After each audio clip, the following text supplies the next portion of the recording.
Christophe sur France Maghreb 2. Bonjour à tous, merci d'être avec nous en direct sur votre radio, l'émission de référence, ça s'appelle le LGF, nous sommes le lundi 18 octobre, soyez les bienvenus. Au programme de cette émission, un témoignage exclusif, le frère de Lawari Ben Mohamed. Lawari Ben Mohamed, assassiné par un CRS en 1980 à Marseille. Hassan Ben Mohamed sera mon invité, donc il est son frère. Il avait 4 ans au moment des faits et il a sorti un livre, La Gâchette Facile. Il sera avec nous, il est policier d'ailleurs. Tout à l'heure, vous allez voir que c'est une histoire assez incroyable que nous racontera Hassan Ben Mohamed, notre invité dans le LGF à 17h. Nous reviendrons dans quelques instants évidemment sur ce qui s'est passé hier. Cette marche organisée par plusieurs collectifs à l'occasion du 17 octobre 1961. Une des commémorations qui ont été un peu perturbées par des gens qui ont tenté de confondre un peu les événements, de s'en prendre évidemment à l'Algérie, au consul général, on y reviendra bien sûr. Et puis quelques rencontres également, Yannick Jadot, Sabrina Sebaï, des rencontres qu'a fait Tarek Mami, que vous écouterez dans quelques instants sur France Maghreb 2. Soyez les bienvenus, c'est parti pour le LGF. Je vous en souhaite évidemment la bienvenue en ce lundi, bon début de semaine. Le Grand Forum, Christophe Rowe sur France Maghreb 2. Le Grand Forum. Et Gamal Abina, il était évidemment hier dans les rues de Paris devant le Grand Rex pour marcher pour le 17 octobre 1961. Gamal Abina qui est avec nous aujourd'hui comme chaque lundi sur France Maghreb 2. Il a beaucoup de choses à nous raconter, il nous dira comment ça s'est passé hier évidemment dans un instant sur votre radio France Maghreb 2. Mais juste auparavant un petit quiz bien sûr. Tout cela juste après The Pub. A tout de suite.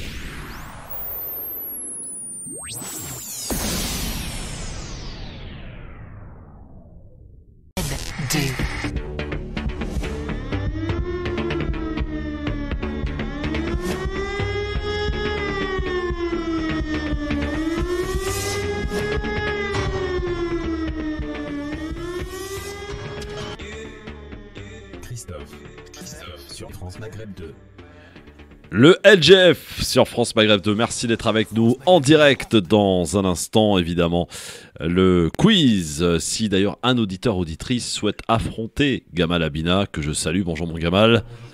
Comment ça va ? Très bien, et toi ? T'as plein de choses à nous raconter. Énormément. Ah ouais. On en parlera dans un instant. Donc si un auditeur souhaite affronter Gamal Abina au quiz, c'est maintenant qu'il faut appeler tout de suite au 01 40 33 9000.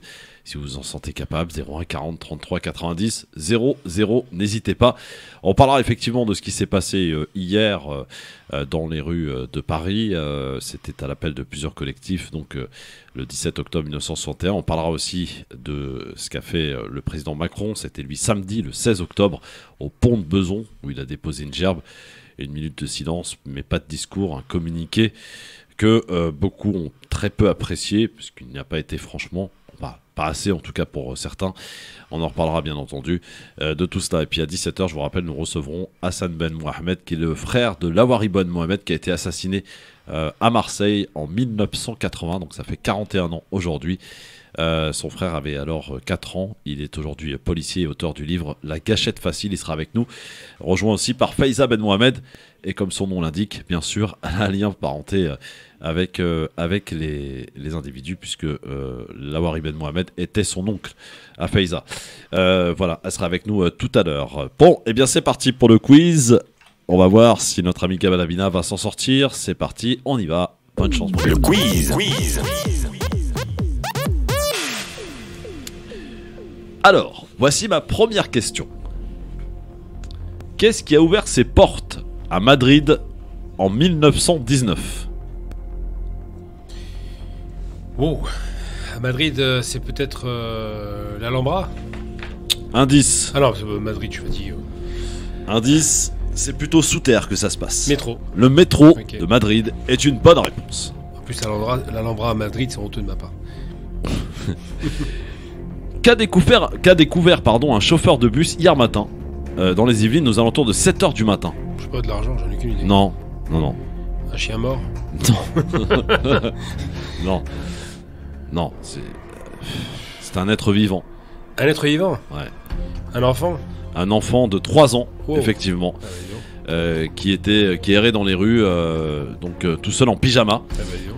Les policiers ont mis beaucoup de temps à retrouver ses parents, mais ce sont ses parents qui sont rendus au commissariat d'eux-mêmes. On n'a pas plus d'explications, voilà. Donc l'enfant de 3 ans errait dans les rues tout seul en pyjama Ça dans les rassure. Yvelines. Ça rassure. Je cherche à présent un footballeur et entraîneur donc de foot. Hein. Ouais. Il est né en 1938. Un monsieur aux grandes gueules, passé par la Auxerre. Ah oui, Giroud. Giroud est une très bonne réponse. Question sport encore. Combien d'Africains ont marqué plus de 100 buts en Première Ligue, championnat anglais? 2, Un tout petit peu plus. 3. 3. Ok. Effectivement, Didier Drogba 104 buts, Mohamed Salah 103 et Sadio Mané 101. Ils sont 3 Africains à avoir marqué plus de 100 buts en Première Ligue. Bonne réponse. Le Premier ministre Jean Castex s'est rendu ce matin rendre une visite à qui? Aucune idée, j'ai pas regardé les infos. Je sais pas, aucune idée. Il lui a même offert un maillot de Lionel Messi dédicacé, qu'il avait déjà d'ailleurs. C'est une histoire de foot, j'y connais rien. Non, c'est pas du foot. Non, le Premier ministre Jean Castex a rendu visite à qui? Et c'est assez historique, la dernière fois c'était en 2009 et c'était François Fillon. A rendu visite. Un malade, je sais pas. Non, pas un malade. Je sais pas du tout, j'en ai aucune idée. Franchement, j'ai pas regardé. C'est pas un malade. Du côté de l'Italie, Rome, tout ça. Ah, le pape. Le pape Ah, ok, d'accord. est une bonne réponse. Il lui a offert effectivement, maillot, en plus. un maillot de Lionel Messi dédicacé. Super, Ok, d'accord. bonjour à l'inspiration. Hein. Ouais, c'est pas mal. Ouais, c'est la célébration de quelle fête musulmane aujourd'hui? C'est le Maoulid. Le Maloud Nabawi Ouais, Sharif, Absolument. effectivement. La naissance du prophète. Bonne réponse. Et enfin, combien de mosquées en France ont été fermées depuis 2015? Ouh, bonne question. Je sais Oui. pas, 30, je sais pas. Un peu plus, 50, un peu moins, 40, un peu plus. 45, on y va. 45 Ah bah, est une bonne réponse. Ça rappelle une seconde guerre, ça. 45 mosquées ont été effectivement fermées Depuis 2015 depuis 2015 Ouh, en 6 France. ans. Ça fait Ouais, mal. Hein. ça fait Des mal. vraies mosquées institutionnelles ou des. Alors, on peut dire que des vraies mosquées, oui, absolument. Des Ah vraies ouais. mosquées pour soupçon de terrorisme, d'appel au djihad, etc. Alors, il y en a eu 18 depuis que Macron est arrivé au pouvoir en 2017. C'est-à-dire que le gros, quand même, gros, ça c'est a avant, été c'est Hollande, bien avant, sûr. entre 2015 et 2017. C'était Valls et Hollande. Valls, Hollande, Bernard... comment il s'appelait, le ministre de l'Intérieur Bernard. Bernard. Ouais. Vous vous en souvenez de Bernard? Devrait Ah. peut-être. Qui n'a pas connu Bernard? Non, mais personne. Évidemment. Bon, très bien. Eh bien, c'est parti maintenant pour notre sujet du 17 octobre 1961. Le Grand Forum, Christophe Rowe sur France Maghreb 2. Le Grand Forum. Effectivement, mon cher Gamal Labina, chers amis auditrices, auditeurs, c'était hier donc les 60 ans Ouais. du massacre dans les rues de Paris du 17 octobre 1961 avec cette pancarte de Jean-Luc Kennedy, ici on noie des Algériens, qui a fait évidemment sensation. Alors, c'était à 15h au départ du Grand Rex, cette marche. D'abord, on peut être un peu déçu sur le nombre de personnes, il n'y en avait pas beaucoup. Oui, il y a eu à peu près. Alors, les organisateurs que nous étions étaient un petit peu optimistes. On a annoncé 3000, mais en vérité, ça a tourné à peu près autour de 1500 personnes. Sachant qu'il y avait 120 organisations qui étaient signataires, sachant qu'on a eu quelques partis politiques qui étaient présents, sachant qu'on a eu pas mal de soutien, entre guillemets, militants. Mais en vérité, c'est un semi-échec. Alors, semi-échec, pourquoi ? Parce qu'on a commencé l'organisation de la manifestation il y a un mois, ce qui est très court pour faire une manifestation de cette ampleur. Parce qu'en plus, il y a eu effectivement l'action de M. Macron la veille qui a sans doute peut-être réduit la volonté de certains de se déplacer. Et puis surtout, semi-échec parce qu'en vérité, il y a 10 ans, j'avais participé aussi à l'organisation. On a quand même amené à peu près 5000 personnes, donc beaucoup de jeunes. Cette année, la moyenne d'âge était plutôt élevée et on a amené le tiers des gens qu'on a mobilisés il y a 10 ans. Donc pour une décennie, parce qu'il y a 10 ans c'était les 50 ans et là c'est les 60 ans, pour une décennie, sachant qu'en plus il y a une tension entre la France et l'Algérie sur la question de la mémoire, ça reste quand même assez faible malheureusement. Surtout on était un dimanche, donc à la limite on pouvait venir, mais malheureusement ça n'a pas été une grosse mobilisation, mais ça reste quand même une réussite. Alors il y avait du monde évidemment, Tarek Pami était dans les rues de Paris hier, il y a rencontré notamment quelqu'un que vous connaissez bien, Sabrina Sebaï, chroniqueuse élue Europe Écologie Les Verts. France Maghreb 2. France Maghreb 2. Pour ensoleiller et accompagner vos journées et vos nuits. France Maghreb 2. Et comme le monde est très grand, on vient à cette manif de commémoration du 60e anniversaire du 17 octobre 1961 et on vous y trouve. Exactement. Alors vous y êtes en termes de militantes, d'élus, Alors. Je vois que vous portez l'écharpe pour les auditeurs de la radio. Militante, élue, franco-algérienne, voilà. Il y a tout qui me lie à cette manifestation. Donc je suis quasiment présente tous les ans, donc habituellement c'est à Saint-Michel. Et je trouve ça important, symboliquement c'était important cette année que ça soit une marche, parce que déjà c'est le 60e anniversaire.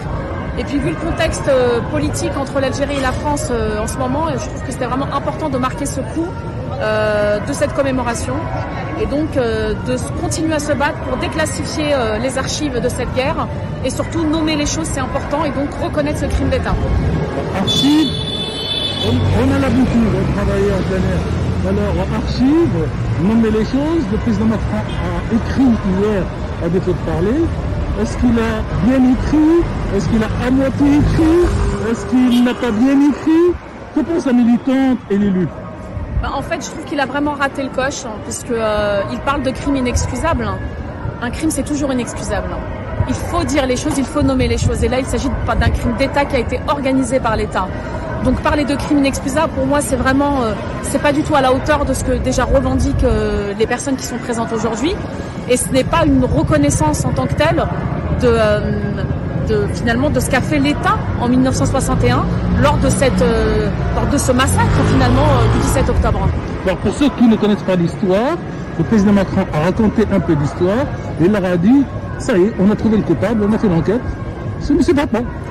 Oui, mais M. Papon, il obéissait à des ordres, il n'a pas pris la décision de lui-même. Donc c'est un peu facile finalement de se cacher et donc d'utiliser le préfet Papon comme un bouc émissaire, bien sûr. Il est responsable, mais ce n'est pas le seul. Et c'est pour ça qu'aujourd'hui on parle de crime d'État et non pas juste d'un crime inexcusable. France Maghreb 2. France Maghreb 2. France Maghreb 2. Pour mieux vivre ensemble. Pour mieux vivre ensemble. Voilà, Sabrina Sebahi, évidemment, notre chroniqueuse élue Europe Écologie Les Verts. Elle a tout dit, Sabrina? Elle a tout dit. Alors, une petite précision quand même, Ouais. Christophe, tu as dit tout à l'heure que la photo était de Jean-Luc Kennedy. Elle Ouais. est de Jean Texier et de Claude Angéli. Ah, pardon. C'est donc les personnes qui ont pris la photo de ce graffiti qui avait été posé sur ce mur et effacé le lendemain, évidemment, par les autorités de police. Jean-Luc Kennedy, à qui je rends hommage, que j'ai rencontré à l'époque et pour lequel j'avais le plus grand des respects, et la personne, effectivement, qui, lui, par contre, a ressorti de la mémoire enfouie de cette histoire de France, puisque ça reste une histoire de France, ça s'est passé à Paris. Il a ressorti cette histoire. Alors, elle est souvent malheureusement confondue avec les massacres de Charonne, des communistes qui ont été tués, 9.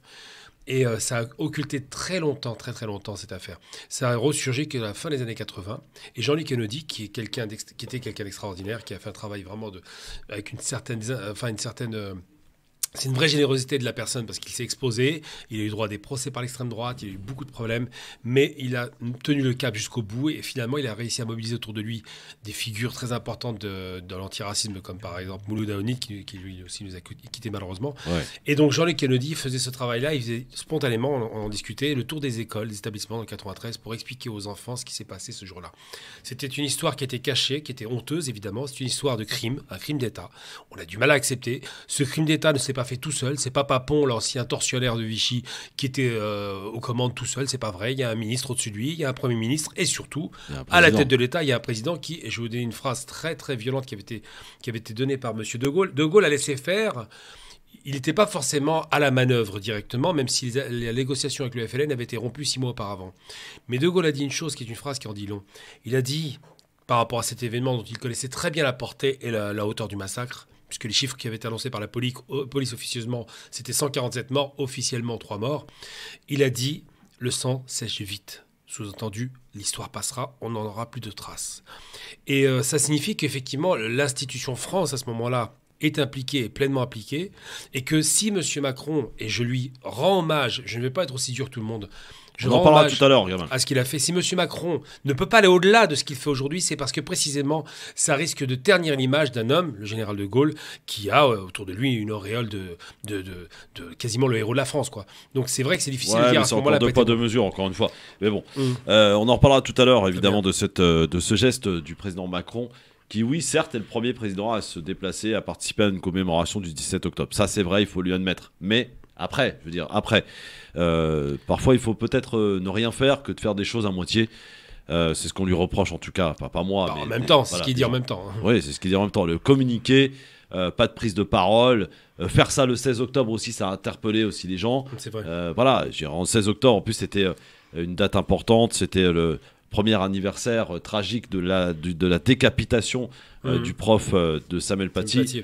Pourquoi faire ça le 16 octobre? Voilà. Ça peut s'expliquer, ça, je l'explique. Non, mais on en reparlera tout à l'heure avec les auditeurs, bien sûr, on en débattra aux alentours de 17h30. Pour l'heure, autre rencontre aussi, puisqu'il y avait quand même du monde, hein, tu nous annonces 1500 personnes, il y a des élus et un député européen, candidat à la présidentielle, monsieur Yannick Jadot, qui a rencontré Tarek Mami. France Maghreb 2 sur 99.8 FM, sur 99.8 FM au Havre et toute sa région. France Maghreb 2, France Maghreb 2, pour ensoleiller et accompagner vos journées et vos nuits. France Maghreb 2. Monsieur Jadot, bonjour. Bonjour. Aujourd'hui, vous êtes à la marche donc, de la commémoration des massacres d'octobre 61. Une question classique. Vous êtes aujourd'hui candidat à la présidentielle. Votre présence s'explique par cette situation ou par, je termine ma question, ou par un attachement à ce fait historique? J'ai pas d'attachement à ce fait historique, c'est un massacre, on ne peut pas être attaché à ce fait historique. À sa commémoration, à sa reconnaissance. L'enjeu de ma présence ici, comme évidemment, c'est que on reconnaisse les massacres, c'est que toute la vérité soit faite sur ces massacres et que la France reconnaisse officiellement que c'est un crime d'État. Parce que sans la vérité, il n'y a pas d'histoire. Il y a des rumeurs, il y a du ressentiment, il ne peut pas y avoir de réconciliation. Et moi, ce que j'aurais aimé, c'est que le président de la République saisisse l'occasion, y compris on est dans cette année où on va fêter l'indépendance de l'Algérie.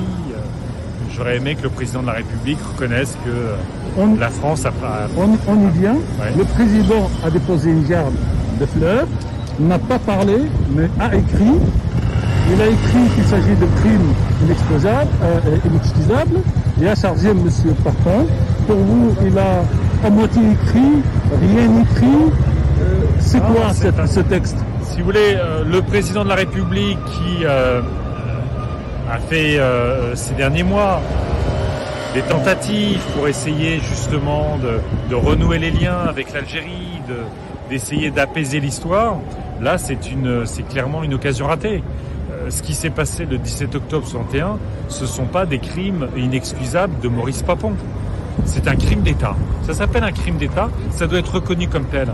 C'est pas, si vous voulez, si on veut réconcilier les Françaises et les Français entre eux, notamment avec les enfants de cette histoire, si on veut réconcilier la France et l'Algérie, il faut assumer notre histoire.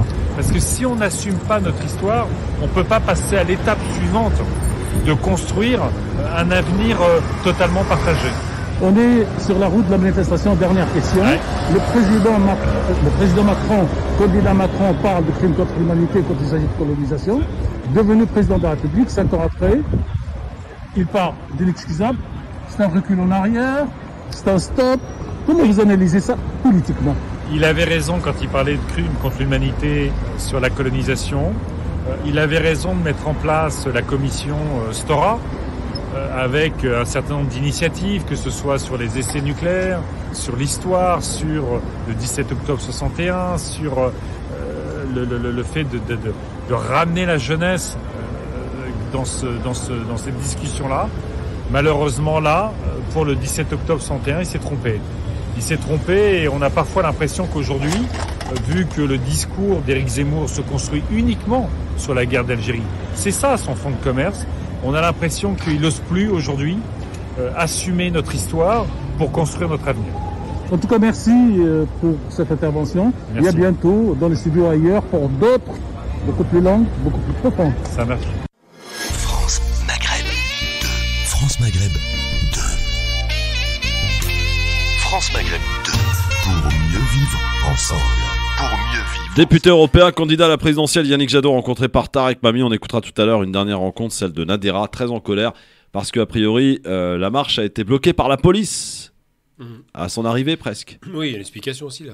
Oui. Bah, Qu'est-ce qui s'est passé? Il y a le procès, malheureusement, il y a le procès de Salah Abdeslam, ouais. Ils ont bloqué depuis des semaines ce passage du pont pour des raisons de sécurité évidentes qu'on a bien comprises. Et malheureusement, comme ce procès va durer jusqu'en février, eh bien, ils ont décidé. Jusqu'en mai, mon garçon. En mai, oui. Oui. Ils ont donc décidé de bloquer le passage. C'est dommage. C'est dommage parce que on était dimanche. Il n'y a pas d'audience ce jour-là. Il n'y a pas de raison de ne pas désinstaller ces barrières. Mais les enjeux vont plus loin que ça. Et j'ai envie de dire, par rapport à ces questions, indépendamment du fait que M. Macron, effectivement, la veille, est jugé bon de faire ça la veille au pont de Besançon plutôt que le lendemain, je ne connais pas son agenda, je ne sais pas pourquoi il l'a fait. Ce qui est certain, c'est qu'il a été nettement plus loin, comme je vous disais tout à l'heure, que tous les autres présidents auparavant. Moi, l'image que je retiendrai en dehors du propos qui est plus que malheureux, le fait de dire que c'est un crime inexcusable, c'est bien, mais ne pas nommer le crime, à savoir le crime d'État, il a quand même fait 1 minute de silence, il s'est déplacé, il a fait ce qu'aucun autre président n'a jamais fait. Alors, on en parlera tout à l'heure, ça, de la réaction de ensuite, Macron. Concernant maintenant l'audience, oui. Je disais tout à l'heure qu'on a à peu près 1500 à 1800 personnes, selon les sources, qui étaient là. Donc, il y a eu aussi, dans la manifestation, d'autres organisations qui sont venues se greffer, qu'on a autorisées à venir, dont les gens qui manifestent pour le Hirak algérien. Les conditions étaient simples, on leur a dit, vous ne devez surtout pas, le jour d'une commémoration, arriver avec des slogans politiques, ça n'a pas d'intérêt. Parce qu'on commémore, on n'est pas là pour critiquer, on est là pour commémorer. Je comprends le combat du Hirak, je peux comprendre qu'il veuille continuer, mais pas dans ces conditions. Et le deal avait été donné, ils avaient été d'accord au départ. On a eu d'autres petits mouvements un peu énervés, on ne va pas revenir sur le détail des suspicions sur le MAC et tout le reste, ça c'est un classique. Mais surtout, on a eu la chance d'avoir une audience, enfin une couverture médiatique sans précédent. Moi, j'ai fait appel aux médias que je connais habituellement, moi, j'ai amené pas mal de journalistes, mais ça a été vraiment retentissant parce que non seulement la France entière a entendu parler de cet événement, ce qui n'était pas le cas il y a 10 ans, on n'en parlait pas autant, et surtout le monde le sait aujourd'hui. C'est-à-dire que ce crime d'État est connu du monde entier. Aujourd'hui, alors je vais vous raconter pour la petite histoire, on a tellement voulu faire large, ratisser large dans les organisations signataires, LDH, MAP et autres, qu'on s'est même retrouvé avec une organisation pour laquelle je n'ai aucune sympathie qui s'appelle SOS Racisme. Alors pour la petite histoire, je ne nommerai pas le voyou qui était venu pour SOS Racisme venir nous pourrir les réunions systématiquement. Un type complètement déséquilibré qui évidemment veut exister par promotion, la fameuse promotion par le crachat dont je parle souvent. Alors lui c'est le crachat sur l'Algérie, on l'a compris. Monsieur, quand je suis arrivé avec la banderole hier, parce que je me suis occupé de tout ce qui était le dispositif de communication avec mon équipe, on a fait toute la com, banderole, t-shirt, panneaux et autres. Monsieur, quand je déployais la banderole avec son camion SOS Racisme, avec ses petites pancartes aux mains jaunes, a tenté de me renverser avec le camion. Intentionnellement.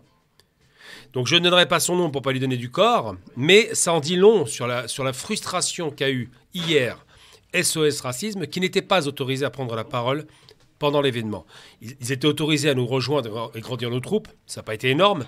Dominique Sopo était dans la manifestation, ils ont brandi 2-3 mains jaunes pour la décoration dans le fond, il n'était pas autorisé à le faire devant, mais comme il était frustré, ce monsieur qui veut exister à tout prix, il s'appelle Karim, je ne donnerai pas son nom de famille parce qu'il ne mérite même pas de publicité, eh bien il a tenté de me renverser avec le camion, cet imbécile. Ça, c'est des méthodes de voyous que je n'accepte pas. Donc on a, dans l'ensemble, tout s'est bien passé, mais ceux qui ont été les plus imbuvables, c'était malheureusement SOS Racisme. Alors il y a eu un petit incident le matin lors de la commémoration avec Madame Anne Hidalgo, la maire de Paris, mais aussi le consul général d'Algérie. Et voici ce qui se passe lorsque on annonce justement le consul général d'Algérie. Écoutez. Monsieur Saïd Moussi, consul général d'Algérie à Paris. Les massacres aujourd'hui en Algérie continuent, les massacres continuent en Algérie. 2018 aujourd'hui depuis l'Algérie. Voyous, honte à vous, voyous, honte à vous. Vous n'avez pas honte. Les arrestations arbitraires, innocents, voyous, les arrestations arbitraires, innocents, voyous, les viols des maisons. Honte à vous. Vous maltraitez la Kabylie. Vous êtes des criminels. Madame Anne Voilà Hidalgo. ce qui s'est passé hier matin, c'est absolument scandaleux. Il n'y a pas à s'arrêter longtemps là-dessus, si ce n'est qu'à dénoncer évidemment ce type de comportement. On rappelle, on est en pleine commémoration du 17 octobre 1961, il y en a qui viennent faire de la politique. On les connaît malheureusement que trop bien, ces gens-là. Ce sont des gens qui n'ont cessé d'exister qu'en perturbant des manifestations. Ce sont des gens du MAC, il faut le dire, voilà, du MAC. et d'autres organisations. Et voilà, je pense qu'il serait bien temps de les dénoncer maintenant. Leur jeu, on le connaît.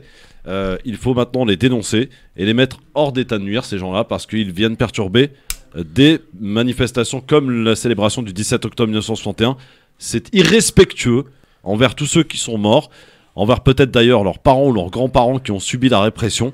Voilà, personnellement, j'ai un gros coup de gueule et j'ai honte pour eux. Eh bien, moi, je vais être très clair là-dessus.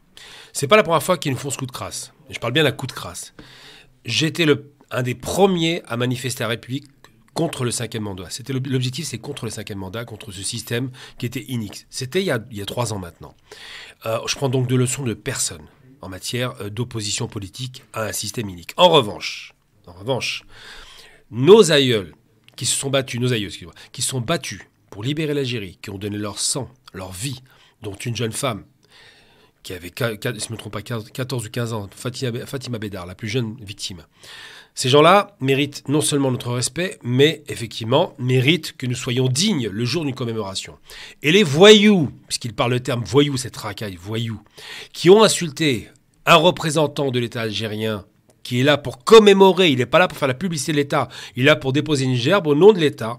Ces gens-là n'ont aucune dignité. Je les méprise comme jamais.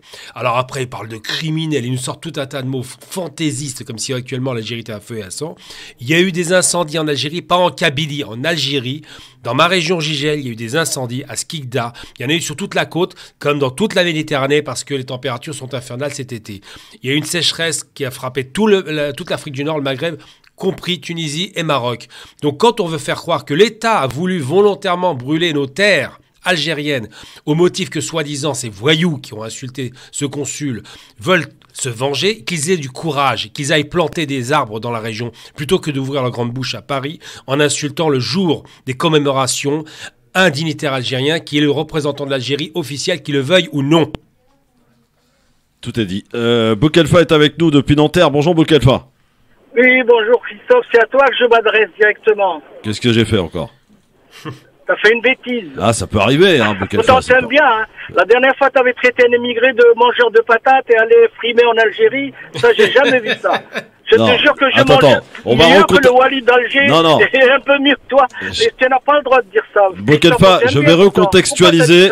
Boukelfa, je vais juste recontextualiser la chose.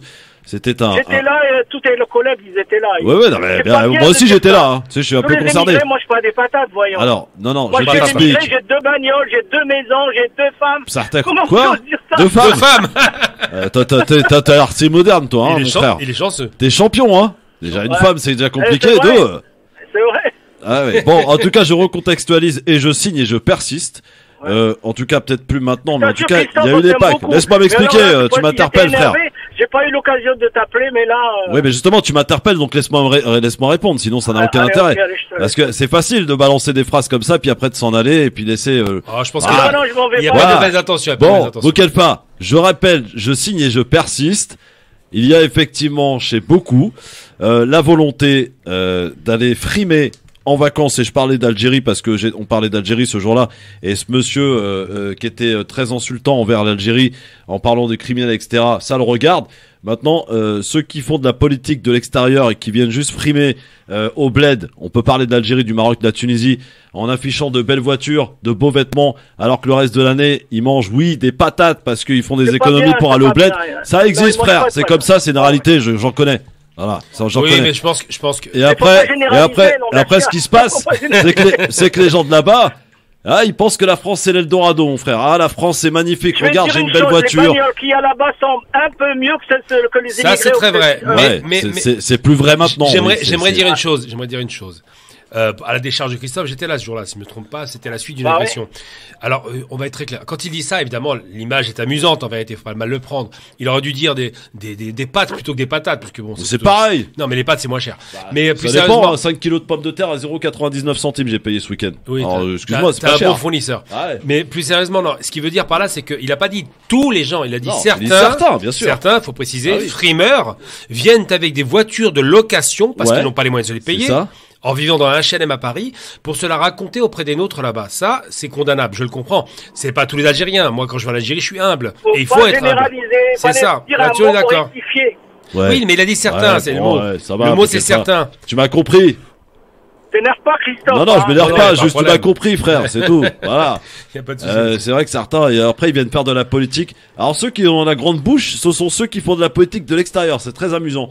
Hein, ce sont pas ceux qui vivent la situation là-bas, hein, qui eux sont beaucoup moins friands d'invectives comme peuvent le faire certains. C'est vrai qu'ils y vont pas au bled. Alors qu'est-ce qu'ils font comme politique, qu'est-ce qu'ils balancent sur les réseaux sociaux, parce que maintenant c'est facile. Ouais. On a Twitter, on a Facebook, on se déchaîne, on a envie de dire une connerie, on l'a dit, et puis voilà. Et ceux qui vivent là-bas, c'est eux qu'il faut écouter. C'est pas ceux qui sont ici, hein. Eux ils subissent pas ce que vous êtes censés dénoncer. En tout cas, Boulkalfa, merci, ça m'a permis de rectifier. Écoute, je vais te dire mon âge, j'ai 78 ans, Christophe. Laïbelek. C'est un bel âge. Merci beaucoup, Haj. Merci beaucoup, Haj. À très bientôt. À bientôt, Christophe, merci. T'as bien fait de m'engueuler. Allez, j'accepte. Voilà, je peux que m'incliner. Un peu de respect sur l'âge. Voilà, bah évidemment. Ouais. Dans un instant, on écoutera Nadera. Elle était en colère, hein, parce que cette manifestation, tu l'as expliqué pourquoi, a été bloquée à la fin du cortège. Et on aura aussi notre témoignage exclusif dans un instant, celui de Hassan Ben Mohamed, qui est le frère de Lawari Ben Mohamed, qui a été assassiné il y a 41 ans aujourd'hui. C'était en 1980 à Marseille. Et on sera avec Faiza Ben Mohamed, qui est sa nièce, bien entendu, dans un instant. À tout de suite.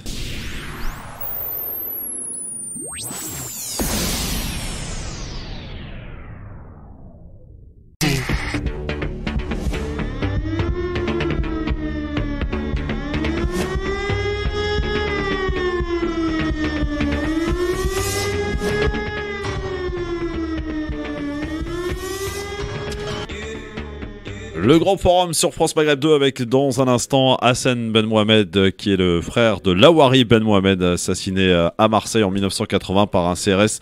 Ça fait 41 ans aujourd'hui, on en reparlera dans un instant. Pour l'heure, on va revenir évidemment pour terminer sur ce qui s'est passé hier dans les rues de Paris, le 17 octobre 61 évidemment, commémorer le 60e anniversaire de ce massacre dans les rues de Paris. On parlera d'ailleurs tout à l'heure, on vous demandera votre avis sur la réaction d'Emmanuel Macron, qui a été certes le premier président à se déplacer, mais pour le coup a juste pondu un communiqué parlant de crimes inexcusables, sous-entendu que les crimes, il y a certains crimes qui sont pas, voilà, ils sont excusables. En tout cas, voilà, beaucoup lui reprochent de ne pas en avoir fait assez. Pour l'heure, Rachid est avec nous. Salut Rachid. Rachid. Bon, Rachid nous rappellera dans un instant. On va juste écouter Nadera. Elle était en colère hier parce que, effectivement, cette manifestation a été bloquée juste à la fin du cortège. Voici sa colère. Écoutez. France Maghreb 2 sur 99.5 FM à Paris et toute sa région. 99.5 FM.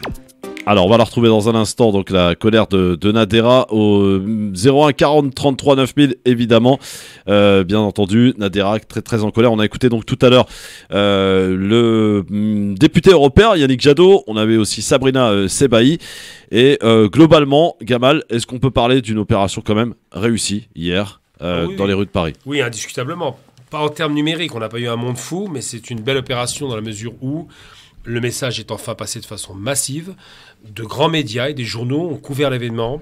On a eu France 24, on a eu les amis d'RT comme toujours, on a eu RFI, on a eu même un média marocain, d'ailleurs c'est une copine qui est venue, Mediasat, qui a couvert l'événement. Le retentissement est international, indiscutablement. La quantité de personnes qui manifestaient n'était pas énorme, mais ça fonctionnait quand même, parce qu'on est quand même dans une manifestation qui était organisée en moins d'un mois. Alors je précise quand même que l'image qui a illustré la manifestation a été faite par un grand artiste qui s'appelle Ernest Pignot Ernest, qui nous a fait une magnifique image qui était vraiment très forte et qui va devenir pratiquement à l'équivalent de la photo Ici on est des Algériens, qui va devenir une image qu'on va utiliser en permanence, tout le temps, chaque fois qu'on parlera de cet événement. Mais surtout, et c'est le plus important, c'est qu'on a réussi à mettre d'accord des gens qui ne peuvent pas, qui travaillent en règle générale, ils ne travaillent pas ensemble, on a réussi à les mettre d'accord. On a vraiment été très large dans la mobilisation, c'était très large. Mais par contre, la question qui se pose aujourd'hui, c'est quoi ? On est arrivé à un véritable tournant où on a un président qui est le plus enclin à faire les choses, mais qui est coincé par son aile droite et extrême parfois, et qui ne peut pas aller au-delà de ce qu'il a donné hier. Et ça, c'est un vrai problème.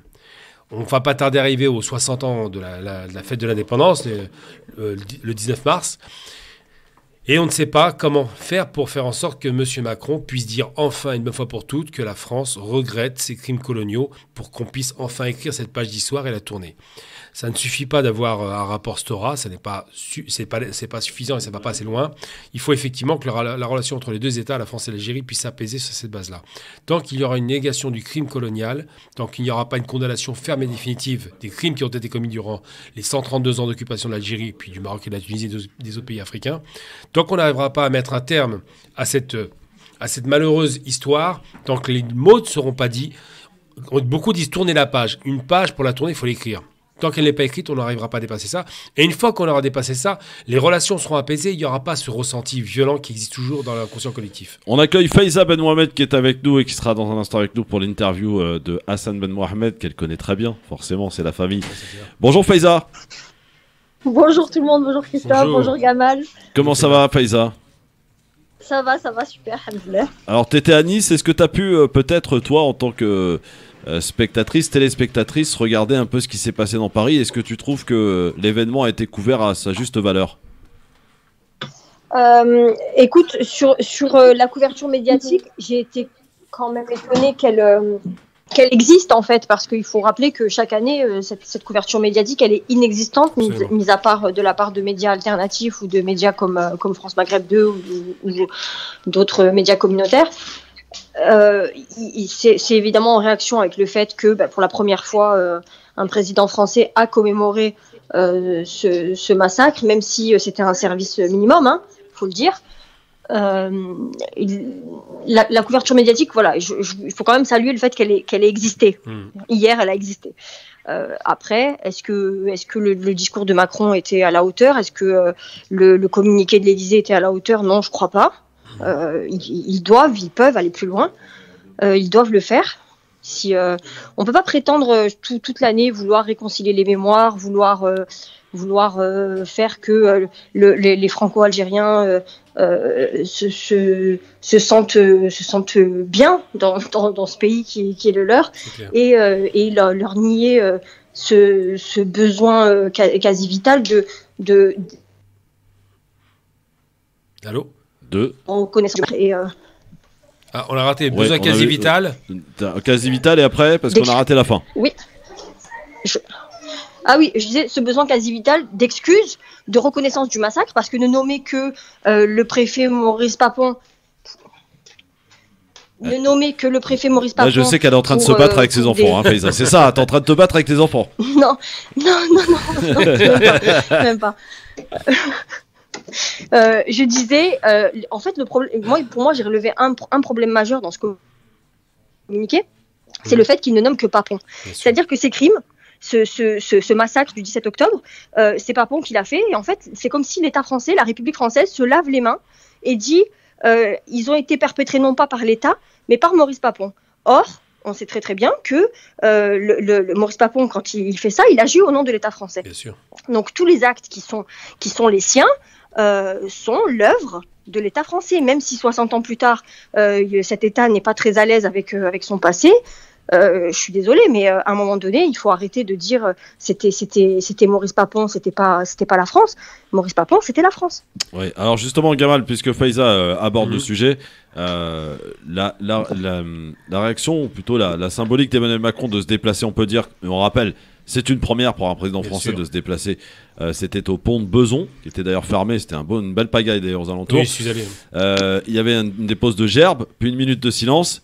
Et le président français est rentré à l'Élysée et a publié un communiqué dans lequel il parle, il y a un terme qui est quand même assez incroyable, de crimes inexcusables, comme s'il y avait des crimes excusables, pour le coup. Mais voilà, il impute la responsabilité, effectivement, comme l'a rappelé Faiza, au préfet Papon, à la préfecture de police.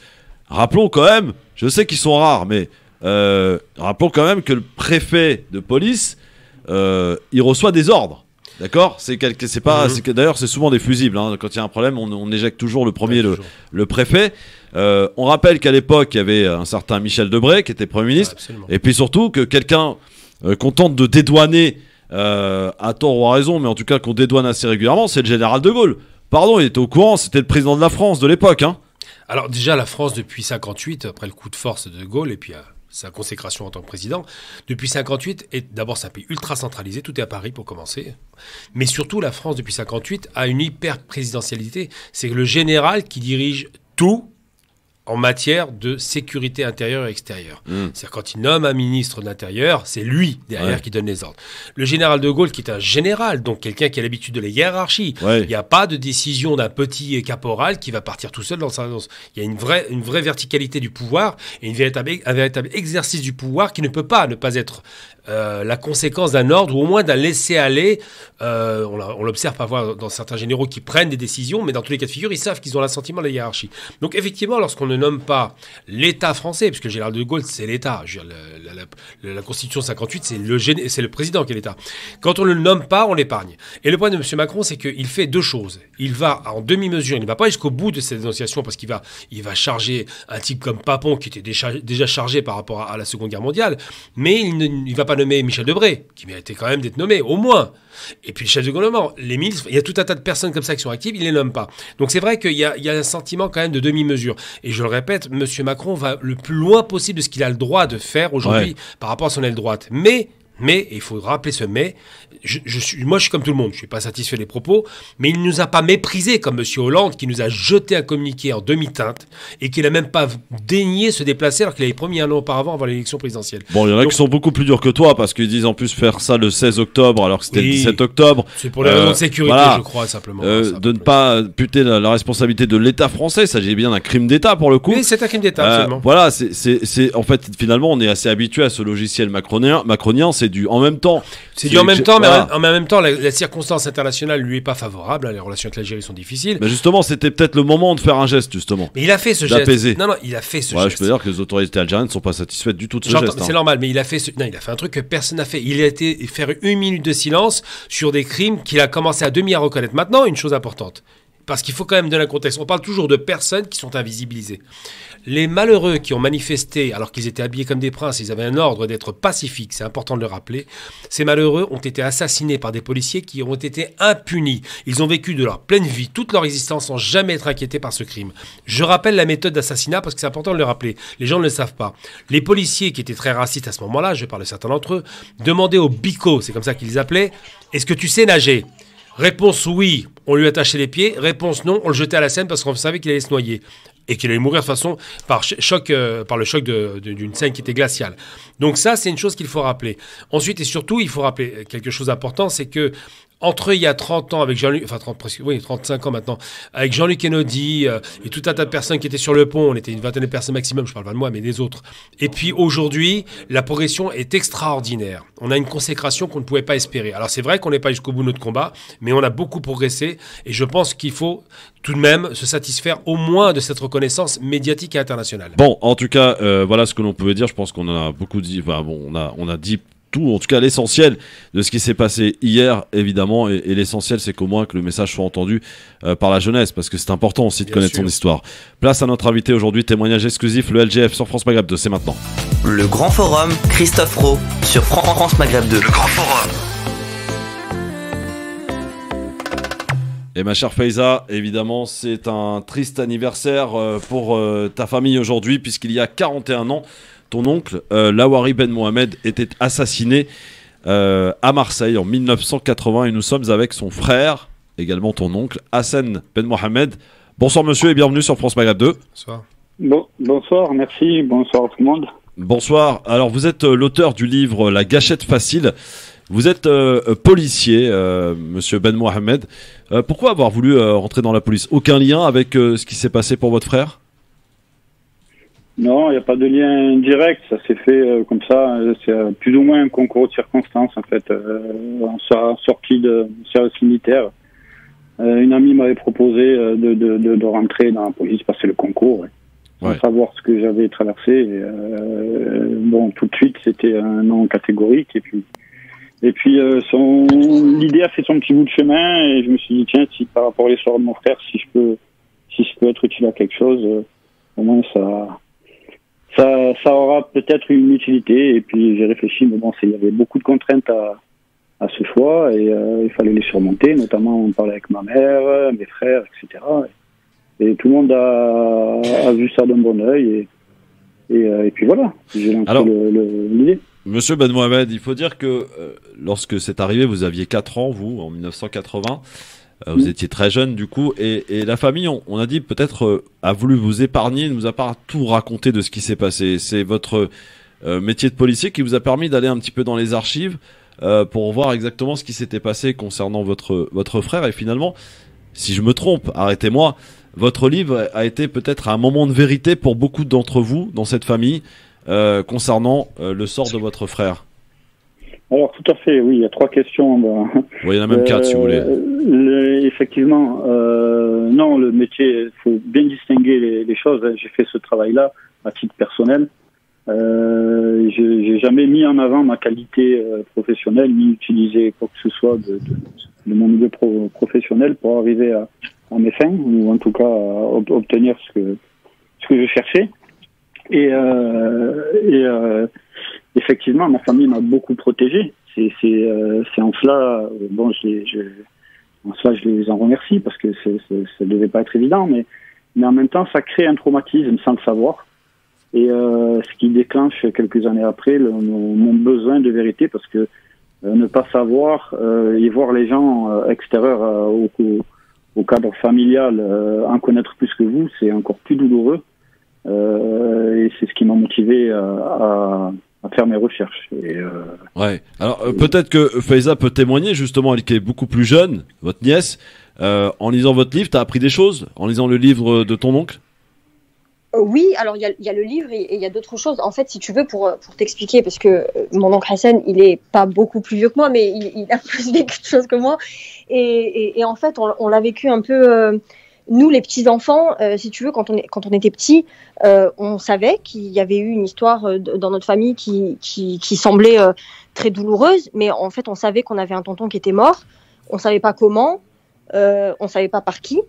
Et on posait pas beaucoup de questions parce qu'on n'avait pas de réponse, en fait. C'est un sujet qui était toujours éludé. Hein. Moi, je sais que quand on était petit, notre tante, des fois, elle nous montrait un peu des articles de journaux, mais on était tellement petits qu'on comprenait pas très bien ce qui se jouait derrière.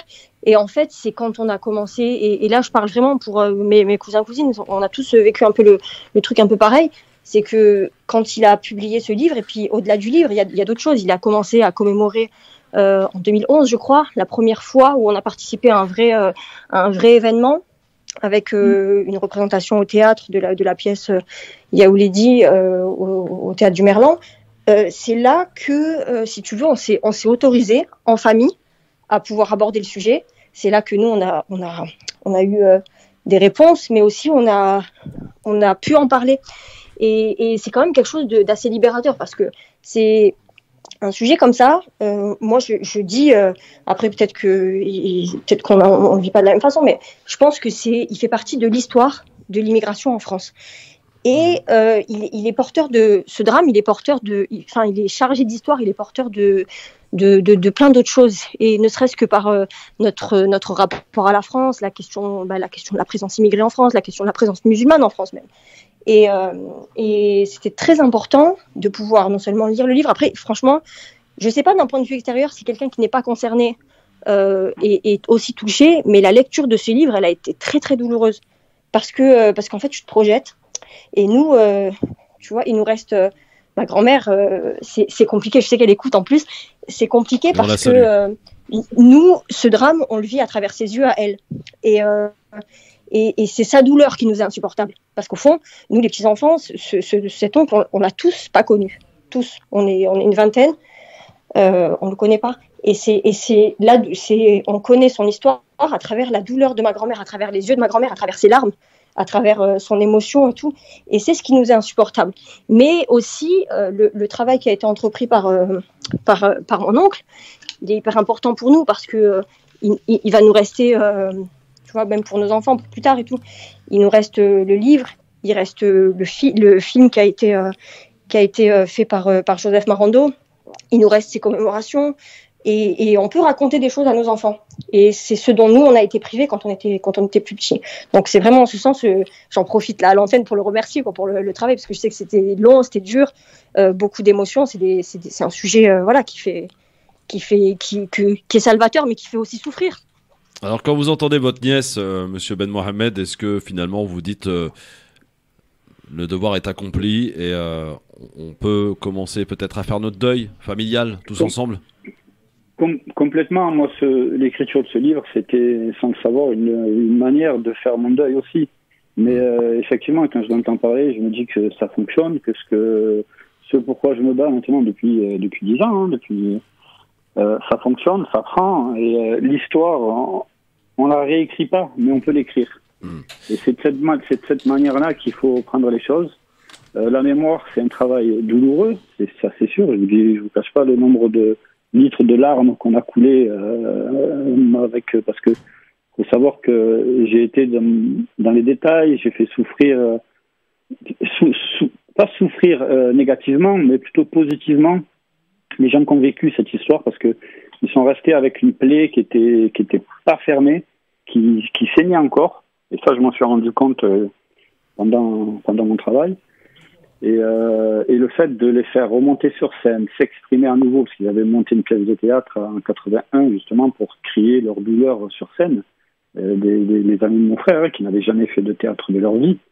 Et d'ailleurs, il y en a qui, Moussa Maskri, qui était l'un des principaux comédiens, en a fait son métier. Mais il y avait vraiment une douleur. Et cette douleur-là, 30 ans, parce que c'était en 2011, donc 31 ans après, les faire remonter sur scène, les faire rejouer, et là encore, c'était très compliqué. Mais ça fonctionne, ça prend, il faut le faire, c'est un devoir de transmission pour nous, et surtout, en plus, maintenant, je m'aperçois que le devoir de mémoire ne se fait pas correctement au sein des quartiers nord de Marseille, au sein de beaucoup de communautés, pas que la communauté maghrébine. Les nouvelles générations, c'est la génération tout de suite et maintenant. Donc c'est compliqué, il faut leur montrer le chemin, il faut leur apprendre. Moi, il y a une chanson qui a été écrite par Momo Bouzidi et que je fais rejouer par Momo quand il le peut, d'autres pendant les commémorations, c'est Yaoulidi. Et en 2021, là, au mois de juin, j'ai voulu faire la transmission et c'est ma fille qui l'a chantée. Donc il y a une passation qui doit se faire.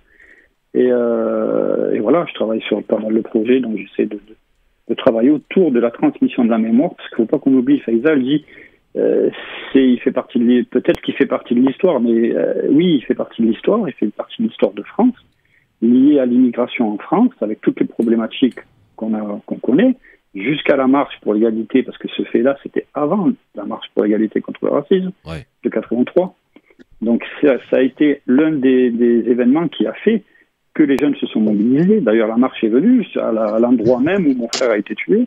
Ils ont traversé les Flamands, il y a eu des arrêts, il y a eu des échanges, j'ai rencontré beaucoup de personnes liées à ça.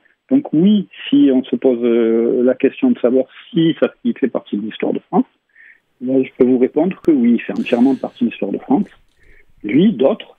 Et tout ça, il faut le poser, il faut le mettre à plat, il y a un réel travail à faire autour de tout cela. Là, justement, tout à l'heure, j'ai eu une réunion avec des associations de marseillaises, dont les Muses urbaines qui ont un projet de musée des grands ensembles sur Marseille. Et il faut le faire. Ouais. Il faut qu'on pose des choses intelligemment, posément. Il n'y a pas de haine, c'est pas revendicatif. Le but, c'est pas de se venger.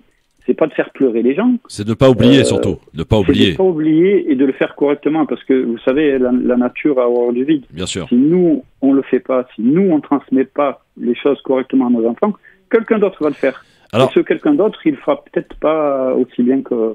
Je rappelle que vous êtes auteur du livre La Gâchette Facile, et je vais faire exprès de demander à Faiza de nous dire qui était Lawari Ben Mohamed. Qui était-il, Faiza? On rappelle qu'il a été assassiné, il n'y a pas d'autre terme, par un CRS en 1980, et je demanderai tout à l'heure à Hassan de nous expliquer dans quelles circonstances. Mais d'abord, qui était Lawari Ben Mohamed, Faiza? Alors, je vais faire un truc pas très original. Alors, il est le fils de... mes grands-parents. Ma grand-mère, elle s'appelle Fatma. Mon grand-père, Allah yarhamou, il s'appelait Ahmed. Il est décédé en 98. Et moi, de ce que je sais, hein, et je le sais à travers le film et le livre de mon oncle. C'est pour ça que je te pose la question, d'ailleurs. Ça m'a permis aussi de découvrir qui il était. Eh oui, je sais qu'il jouait au foot, qu'il était un féru de ballon. Je sais qu'à travers une photo qui a beaucoup circulé, je sais qu'il ressemble beaucoup, et j'ai envie de dire à tous mes oncles en fait, et aussi à mon grand-père. Il a ce faciès que je connais bien. Après, malheureusement, je sais de qui il était proche. Je sais qu'il était proche de mes deux oncles, Momo et Ibri. Je sais qu'il était aussi leur ami, au-delà d'être un frère. Hein, je sais qu'ils faisaient beaucoup de choses ensemble et tout. Mais après, des souvenirs de la vie, je veux dire la vie intime, la vie privée, tout ça, c'est quelque chose à quoi en fait on peut pas avoir accès parce que tout simplement chacun va le raconter à sa manière et chacun a une histoire différente avec lui, et j'en ai entendu plein. Mais voilà. Après, je voudrais rappeler, parce que les gens savent peut-être pas, ceux qui nous écoutent, ceux qui connaissent l'histoire la connaissent évidemment, mais il était dans une voiture avec des amis, ils ont été contrôlés. Et je veux vraiment rappeler, parce qu'il nous est souvent, même sur les réseaux sociaux, jeté à la figure des phrases du style ouais, mais qu'est-ce qu'il avait fait? Et je voudrais vraiment dire une chose, que déjà, même s'il avait fait quelque chose, je crois que la peine de mort en France, c'était pas d'actualité. Donc, quoi qu'il ait fait, tirer sur un homme n'est pas justifié quand la vie du policier n'est pas directement menacée. Mais voilà, juste pour préciser, dans ce contrôle de police, ils étaient tous en règle et ils avaient reçu l'autorisation de repartir. Ça veut dire que tout s'était bien passé. C'était un contrôle routier banal dans les quartiers nord, comme il y en a tous les jours et comme il y en a partout dans tous les quartiers. Et au moment de repartir, eh bien, on a voilà ce policier qui tire, qui l'exécute. Pardon, il faut rappeler que c'est un CRS. Oui, c'était un CRS, oui. C'était un CRS, ouais. C'était un CRS, de manière complètement gratuite. Après, ce drame, il y en a eu plein d'autres. Hein, il y en a eu plein d'autres, et c'est important quand tu dis qui était Lawari Ben Mohamed. C'est hyper important parce qu'en fait, ça humanise une victime. Bien sûr. Et c'est beaucoup ce qui nous manque en fait. C'est quand vous voyez, par exemple, je vous disais tout à l'heure, je le connais à travers une photo. Et je sais que mon oncle Hassan, il a déjà dit beaucoup la même chose. Je le connaissais qu'à travers la photo qui circulait partout dans la presse. Et en vrai, c'est vrai que en fait, d'un point de vue extérieur, les gens ils voient une photo. Comme nous, on connaît Adama Traoré, par exemple, ou je sais pas, n'importe quelle autre victime de crimes policiers. En fait, on les connaît, mais on les connaît pas. Ouais. Et c'est limite, c'est pas, il y a pas d'humanité derrière ces photos. Exact. Alors, et c'est ça qui est important, c'est que quand tu transmets la mémoire, il faut aussi transmettre qui étaient les gens, ce qu'ils faisaient, ce qu'ils aimaient, je sais pas, leur vie, en fait, leur vie. Hassan, dans un instant, vous nous direz, vous, à votre manière, parce que ça sera peut-être, somme toute, un peu différent, hein, selon les ressentis, les liens aussi, et puis les expériences, des souvenirs, bien que vous étiez très jeune, hein, je le rappelle, au moment des faits, mais voilà, vous avez votre propre histoire, finalement, avec votre frère, au vu de ces recherches, de ce livre, La Gâchette Facile, de ce film aussi. Vous allez nous raconter, vous, et nous décrire qui était votre frère, Lawari Ben Mohamed, Allah rahmou, assassiné par un CRS en 1980 dans les quartiers nord de Marseille, juste après une petite pause de pub. Je suis désolé, hein, c'est comme ça. Et on se retrouve dans un instant pour continuer d'évoquer la mémoire de votre frère en direct sur France Maghreb 2. C'était justement le 18 octobre 1980, il y a 41 ans, jour pour jour.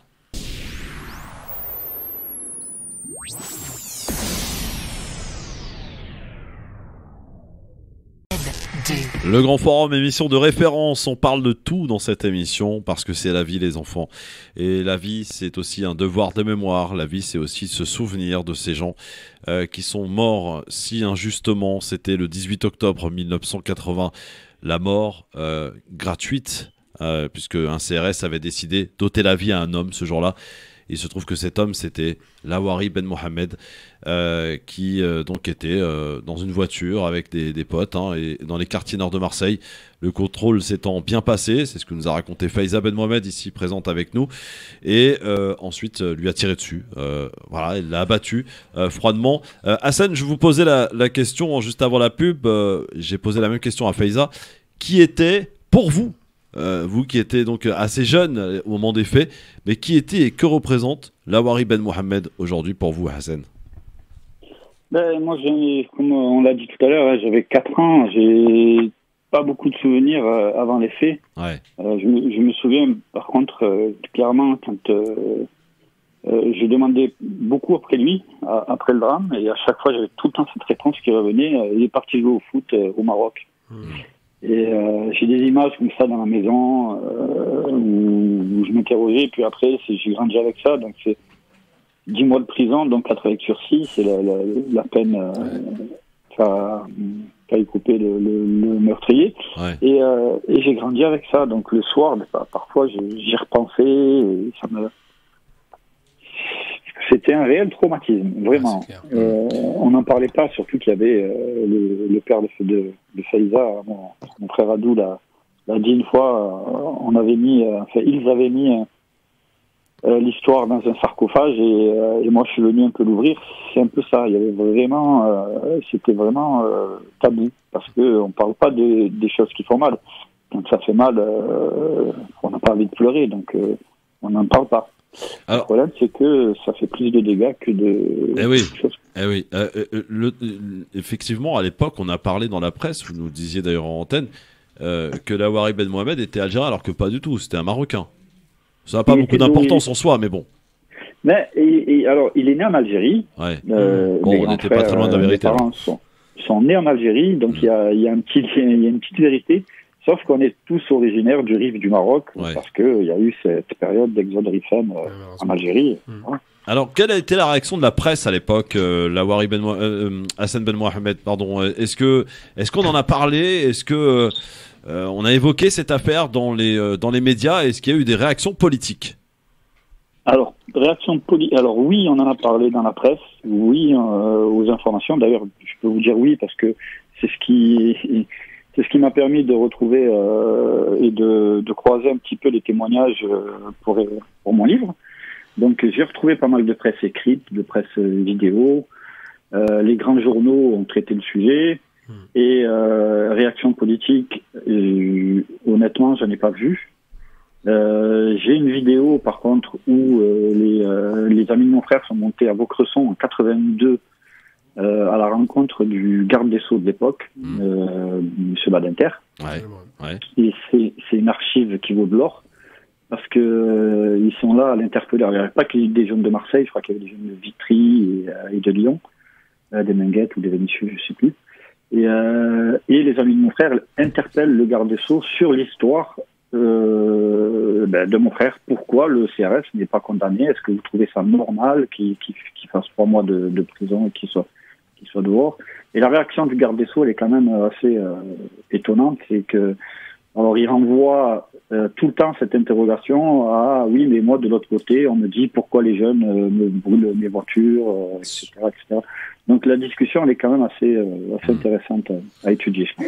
Oui, alors qu'effectivement, on rappelait, c'était lors d'un banal contrôle de voitures dans les quartiers nord, effectivement.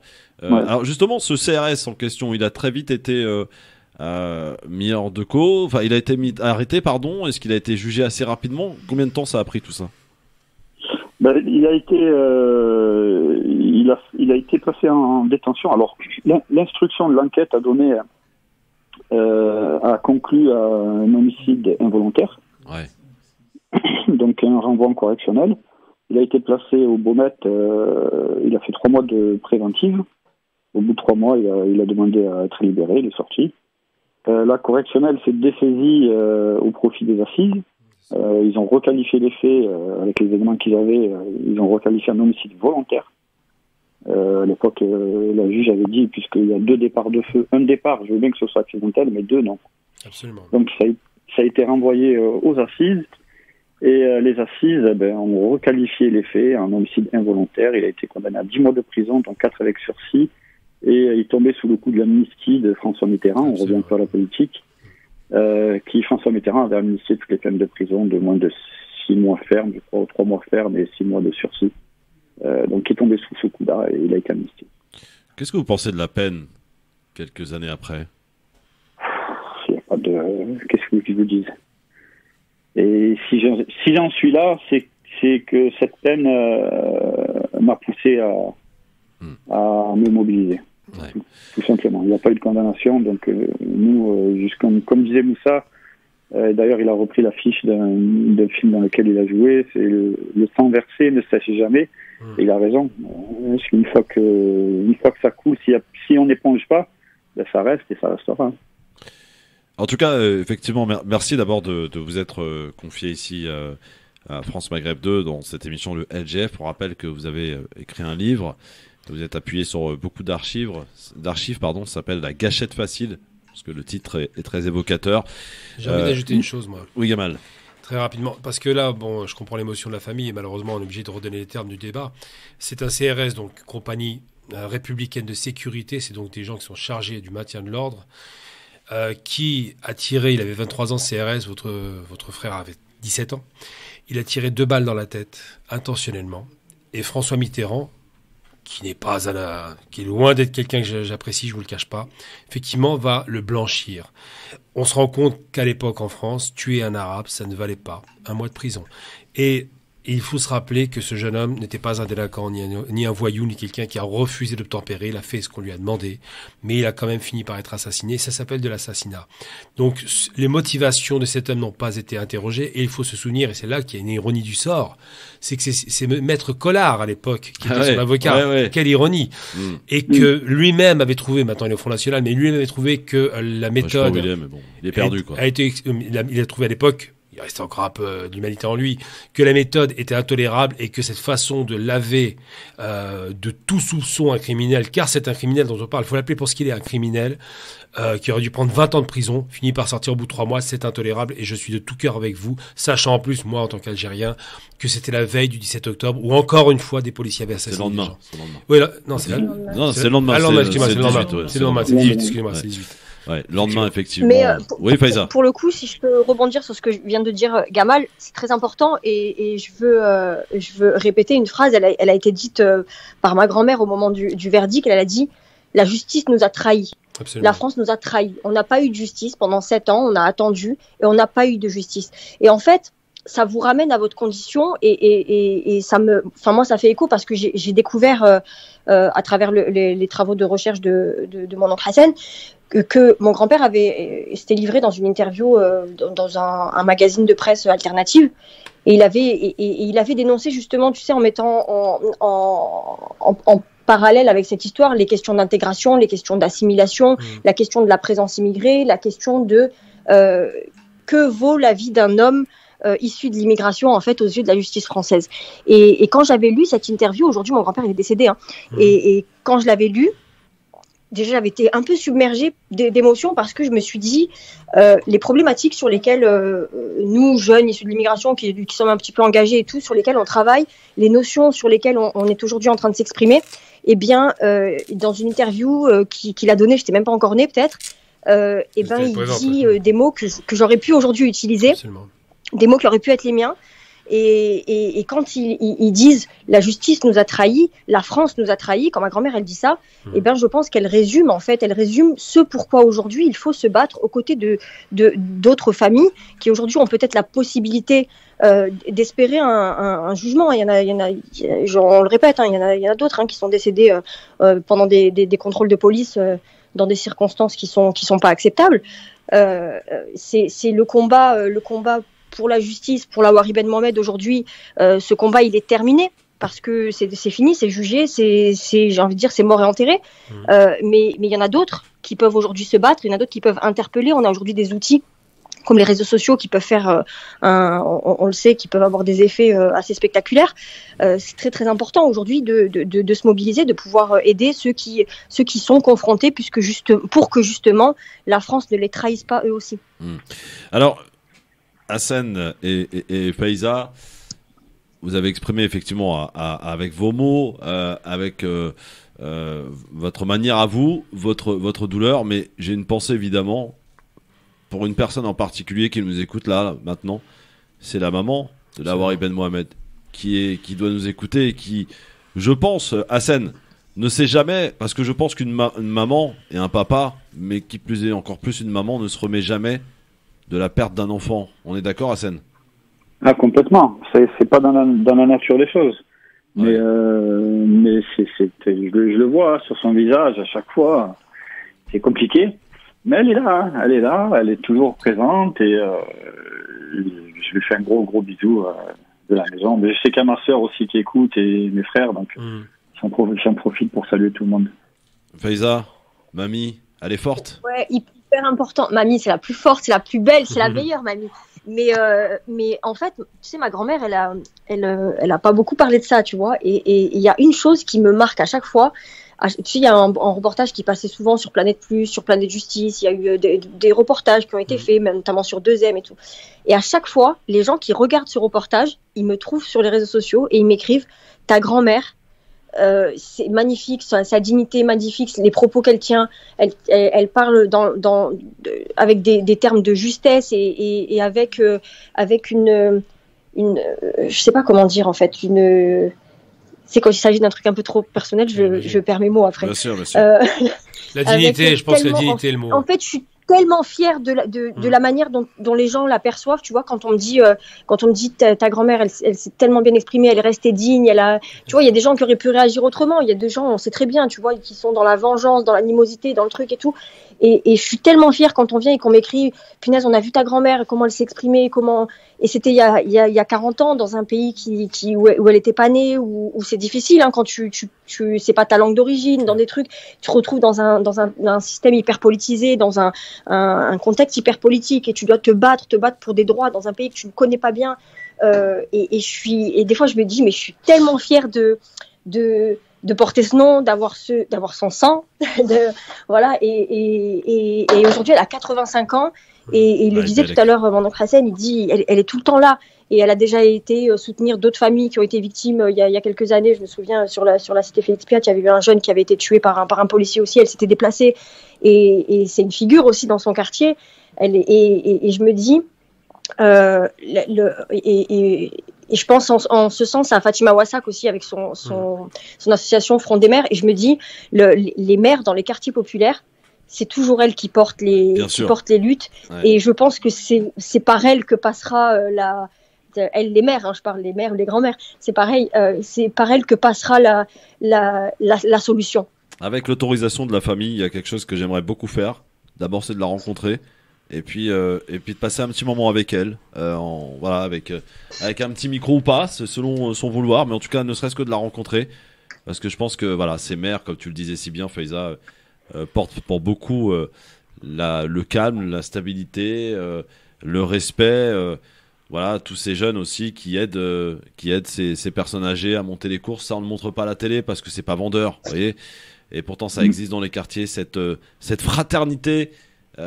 Cette famille, on peut le dire, hein, qui existe et qui continue d'exister dans les quartiers, on le doit en partie grâce aux mamans, grâce aux grands-mères aussi, qui ont un rôle hyper important et qui sont surtout hyper respectées comme il se doit. Donc si c'est possible un jour, j'aimerais beaucoup la rencontrer et passer un petit moment avec elle, histoire de discuter, d'avoir son ressenti sur beaucoup de choses, de parler, d'échanger, parce que comme le disent si bien beaucoup de gens, effectivement, les personnes âgées sont des bibliothèques vivantes et lorsqu'ils s'en vont, c'est cette bibliothèque qui s'en va aussi avec.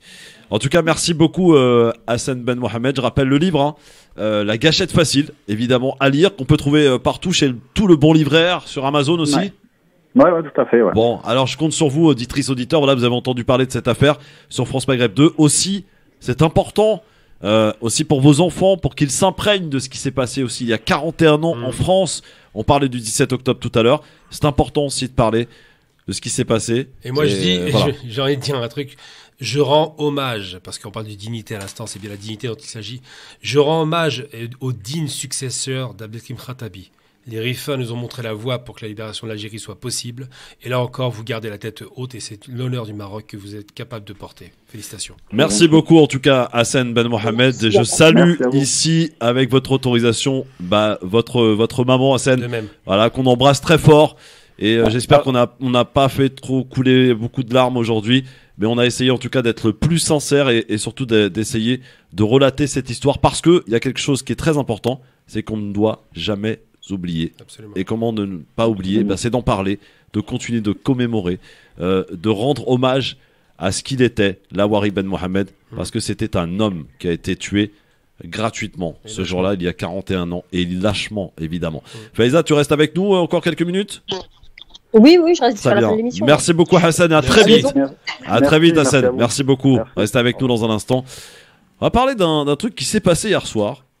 Voilà, ça arrive de temps en temps, vous savez, le dimanche soir, on regarde 7 à 8 parfois ou autre chose, et puis on est imprégné par quelque chose, et j'ai fait un tweet et alors, qui m'a complètement dépassé. Je voudrais qu'on en parle ensemble, je voudrais avoir votre avis dans un instant.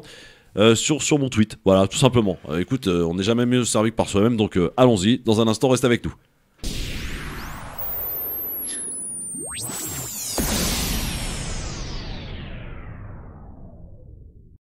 Le grand forum les enfants, jusque 18h tous les jours de 16h à 18h avec vous, chers amis auditrices, auditeurs, émission de référence sur France Maghreb 2. Voilà, on a parlé donc de Lawari Ben Mohamed donc assassiné. Il n'y a pas d'autre terme. En 1980, il y a 41 ans aujourd'hui. Juste avant que l'on reparle d'un tweet qui a dépassé un peu ce que j'en attendais finalement, mais c'était une simple réflexion que je me suis faite. On en reparle dans un instant. Pour l'heure, on va retourner sur ce qui s'est passé hier rapidement dans les rues de Paris, puisque Tariq Mami était avec son micro et il a rencontré une certaine Nadira qui était plutôt en colère. France Maghreb 2. France Maghreb 2, ensemble. Toute génération. Bonjour Nadira. Vous êtes présente pour la commémoration du 17 octobre 61. Tout à fait. Et manifestement, vous n'êtes pas contente. Non. Qu'est-ce qui se passe? Je ne suis pas contente parce je suis arrivée à la manifestation. Déjà, je me suis demandé ce qui se passait parce qu'il y avait beaucoup de policiers et qu'il y avait des blocages à certains endroits. Donc, je suis restée un moment devant la stèle. Au départ, il y avait un filet pour qu'on ne puisse pas avoir accès à la stèle. La stèle qui est donc sur le pont Saint-Michel. Commémoratif sur le pont Saint-Michel. Donc là, le fil a été enlevé. Les gens ont pu approcher. Ensuite, la manifestation est arrivée en bas de... La manifestation qui est partie devant le Rex. Du Rex. Ils sont bloqués juste en bas. Ils n'ont pas accès à la stèle. Ils ont bloqué la manifestation à la place du Chapelet.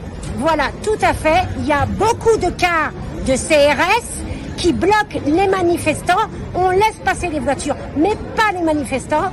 Et on ne peut pas venir rendre hommage à nos morts qu'on a assassinés le 17 octobre 1961. Je suis scandalisée de la façon dont on est traité. On ne peut pas avoir accès à la stèle. Il a fallu que je pique une crise et que je me mette à crier et à hurler pour que je puisse avoir accès et qu'on puisse me laisser faire une prière pour ces morts qui ne demandaient qu'à vivre et à manifester pacifiquement ce jour-là pour leur indépendance, pour leur liberté, pour être reconnus en tant qu'être humain et non pas en tant que colonisé. Alors vous êtes né avant ou après cette date du massacre? Je suis né le 19 mai 1962, après les accords d'Évian du 19 mars 1962. Je suis né pour la dépendance de l'Algérie et fier pour mes parents qui ne sont plus là malheureusement et que je mets dans mon cœur. Atni Hamorbe, Atni Gorbe Giljenet, Inch'Allah, Amin. Et vous connaissez bien cette histoire d'Algérie, puisque vous avez toutes les dates en mémoire? Je connais très bien cette histoire parce que j'ai baigné dedans. Mais mon père m'a pas trop parlé parce que il y a eu beaucoup de tabous, on ne dit pas tout, on a toujours eu peur pour sa famille, pour protéger ses enfants. Mais mon père était là pendant la guerre d'Algérie, il était déjà en France. Voilà. Donc ils ont vécu la guerre d'Algérie ici en France, mes parents. Et est-ce que vous savez si votre père avait participé à cette manifestation ou pas, ou c'est resté tabou, il n'a pas voulu en parler? Moi, je ne sais pas. Je ne saurais jamais si mon père et mon grand frère, parce que j'ai un frère aîné qui était né à l'époque, je ne sais pas s'ils ont participé. On ne nous l'a pas dit en tous les cas, pour nous protéger. Et donc là, vous vous adressez aux autorités, à la police, qui empêche cette manifestation de terminer parce qu'il était prévu qu'elle parte direct, qu'elle arrive jusqu'au pont Saint-Michel pour la plaque de la stèle, et elle a été bloquée en cours de route. Tout à fait, et je trouve ça inadmissible de ne pas pouvoir aller rendre hommage. Ces personnes, il y a des femmes et des messieurs très âgés qui devaient être à cette époque-là des militants et on les empêche de venir déposer leurs fleurs, leurs roses, leurs œillets et d'avoir accès à cette stèle. Elles pleurent, ces personnes âgées, et la police leur répond, madame, ne vous inquiétez pas, on vous accompagnera après, parce que c'est toujours occulté et c'est toujours pareil, on ne veut pas nous laisser faire comme on l'entend. Maintenant, c'est fini la colonisation, on est franco-algérien et on continuera d'avancer et on rendra hommage à nos morts. Et on veut aussi que ce 17 octobre 61 soit reconnu, parce que ça fait pas très longtemps qu'on en entend parler, et moi j'ai toujours vécu avec, et j'ai toujours eu conscience qu'il y a eu des morts ce jour-là, on nous a massacrés comme du bétail. Et vous êtes contente de dire ce que vous avez sur le cœur? Je suis contente parce que je suis très très en colère. Je suis quelqu'un d'impulsif qui dit ce qu'elle a, et j'ai mal. Je souffre parce que je me dis, mais je vais avoir 60 ans et on en est toujours au même point. Il faut demander l'aumône pour rendre hommage à nos morts. Nos morts que les Français ont massacrés. Merci Nadera. Je vous en prie. Voilà, le je vous en prie est extraordinaire parce que on entend cette femme très énervée et d'un seul coup, voilà, elle retrouve son calme. Et voilà, c'est toujours intéressant d'entendre évidemment ces personnes, cher Gamal. Voilà, effectivement, Oui, la police qui a bloqué la marche au niveau de Châtelet. Voilà. Je pense qu'on a fait une faute. Je parle du comité d'organisation de la manifestation. Nous aurions dû prévenir parce que nous savions très bien qu'on ne pouvait pas avoir accès, que c'était une petite délégation qui aurait pu se rendre pour effectivement faire ce dépôt de gerbe. Mais le problème, c'est qu'on n'a pas dit au moment de notre communication que la police et la préfecture nous a dit vous n'irez pas sur la stèle. Ça, on aurait dû le dire avant, c'était une faute de notre part parce qu'on était dans la précipitation. Mais effectivement, on savait dès le départ qu'on n'aurait pas pu y aller malheureusement. Bon, voilà. Alors, hier soir, j'étais devant ma télé, tranquille, hein, en train de regarder, puis je m'interroge, je dis tiens, il y a eu quand même un événement qui a un peu passé inaperçu. On a parlé beaucoup de décapitation et pour cause, le 16 octobre, avec le premier anniversaire de la décapitation par un terroriste de ce prof Samuel Paty, du côté de Conflans-Sainte-Honorine. Et à juste titre, on en a beaucoup parlé, parce que c'est évidemment terrible. Au même moment, il y a quelques jours à Agde, dans le sud, une femme assez âgée a été décapitée, elle aussi. Alors on n'en a pas beaucoup parlé, ou en tout cas à mon sens pas assez. Et j'ai tweeté ainsi, donc femme décapitée à Agde. Pourquoi pas de débat enflammé? Pourquoi pas de réaction politique? Pourquoi pas... Voilà, je m'interrogeais en tout cas sur le sens à donner de cette info. Et j'ai dit, tout simplement parce que le terroriste, parce qu'il s'appelle un terroriste aussi, était visiblement un ancien boxeur, ancien membre du Rassemblement National aujourd'hui, du Front National de l'époque. Ainsi va la France, ou le traitement de l'info dans ce pays. Je termine par gerbatif parce que c'est à vomir. Alors beaucoup m'ont reproché sur le réseau social en me disant mais c'est pas la même chose. Samuel Paty, voilà, il a été décapité par un islamiste, terroriste. Alors je m'interroge toujours et je cherche à comprendre. Vous connaissez toujours le sens de la critique et de la contradiction. Faiza, en quoi c'est pas la même chose, Samuel Paty, et ce qui s'est passé à Agde? Moi, je suis pas d'accord avec cette explication de c'est pas la même chose. Seulement, on sait très bien que dans l'esprit des gens, ils réagissent beaucoup à l'émotion, et au travers un attentat dit islamiste, il y a cette dimension. Vous savez, ces grandes phrases qu'on entend toujours, c'est la République qui est attaquée, ils s'en prennent à nos valeurs, ils s'en prennent à notre mode de vie, ils s'en prennent, voilà. Et puis on sait très bien que médiatiquement parlant, comme politiquement parlant, il existe des thèmes, à savoir la question du terrorisme, qui sont payants, qui font gagner des voix, qui suscitent l'intérêt en tout cas. Et donc, évidemment, le traitement médiatique, il est constamment déséquilibré quand il s'agit d'attentats qui visent, y compris quand ils visent des personnes qui sont de confession musulmane. On se souvient de l'attentat contre l'imam de Brest, Rachid El Jaï, en 2019. On se souvient aussi de l'attentat contre la mosquée de Bayonne, qui avait reçu un écho médiatique absolument terrifiant, tant il était quasi inexistant. Et bien sûr, là aussi, on a entendu ce n'est pas la même chose. Parce que dans l'esprit de ceux qui veulent nous faire croire que ce n'est pas la même chose, eh bien, il y a cette dimension que c'est la France, la nation, cette notion de patrie, de république, qu'on aime bien nous servir à toutes les sauces, qui serait attaquée. Or, qu'il faut rappeler à chacun, c'est qu'une vie est une vie, y compris quand on s'apprend à la République ou pas la République. D'ailleurs, la République, ce n'est pas quelqu'un.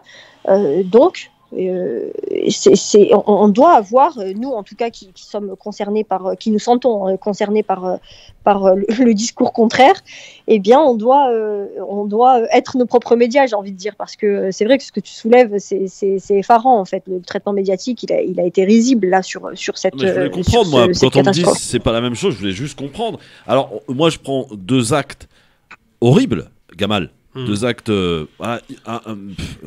On peut pas comprendre ce qui se passe. Je veux dire, déjà tuer quelqu'un, c'est horrible, mais de le décapiter, quoi. C'est ça, voilà. Samuel Paty, effectivement, on en a beaucoup parlé parce que c'est vrai que la France a été choquée.